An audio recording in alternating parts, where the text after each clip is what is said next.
Hey guys, Jake from Walkie Farm here. Look at what's on my face. Tell you what, this spring's been rough. It's not the worst. Back when I was eating crap food and not looking after myself, I was literally debilitated, like on the couch, completely useless for weeks and weeks. I'm fully functional, a little bit irritable sometimes. I'm coming good now. This event my wife had at the farm, some of those women were absolute complete write-offs because the hay fever just affected them so much. I felt so sorry for them. You know the drill. I'm just gonna put my phone down for a second while I get this fence sorted. Let these cows through. But I bought these nasal strips off Amazon. I'm an Amazon junkie at the moment. And I actually got them for my children because my sons are starting to do a bit of mouth breathing overnight. And we all know that mouth breathing, being a mouth breathing knuckle drag is not good. And I whacked one on when I opened the packet and saw what it was. I thought, break the ice for the boys, have a bit of fun. I really like it. It's a good feeling. I've been mouth taping when I sleep for years. And I think I'm going to mouth tape and put this nasal strip on. So what you put it over the bridge of your nose, it just opens your nostrils up. You just breathe through your nose a bit easier. I'm a little bit late getting to the cows. I did that yard work in Thaguna today, splitting out those heifers I'm selling to that local fella. And I just got caught up and I was there a lot longer than what I hoped to be. So they probably pumped that little section a bit more than I would have liked, but that's life. Look at the setting here. I'm all hyped up at the moment. I'm a bit hypo. I just set up with that paddock. I've just been running, getting around the farm, doing all the jobs. The heifer in the yards that had the little calf Molly die, she's going to the abs tomorrow. I booked her in. I'm heading down the road tomorrow and I'm picking up another heifer from Thaguna block as I was yarding all my Nguni F1s and a couple F2 heifers to sell to this bloke.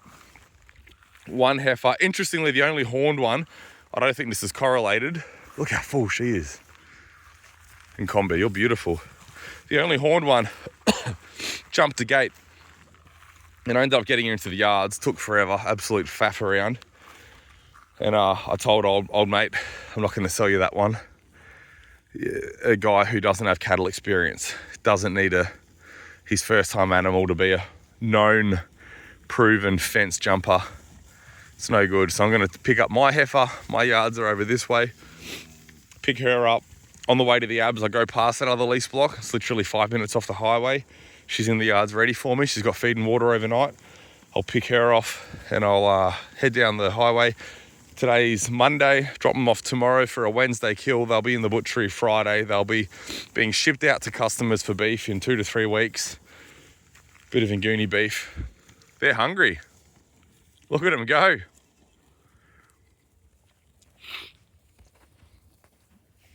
MLA in Australia, which is like our private industry lobbying group for Meat and Livestock Australia, they released this thing that you can claim breed provenance on a first cross. So it used to be, if you were selling beef as Angus or Wagyu, it had to be an F2 or greater. So you needed at least 75% breed content of the breed you're claiming to market it as that. They've just amended that, obviously, to make it easier on farmers to be 50-50, so an F1. So if you put a Wagyu bull, if you take Wagyu semen straws and put it over a Friesian milking cow and you raise that steer out, that can be sold as Wagyu beef. So all my, over the years, I've joined plenty of Jersey cows to Nguni bulls, and they're the 2 lines of beef I sell on my website, Jersey beef and Nguni beef. I could slaughter an animal and I could legally call it either one, depending on what stock I needed. We don't do that. Like the Jersey beef that we put through the website is mature, retired, ex-milking cows that have been fattened on pasture.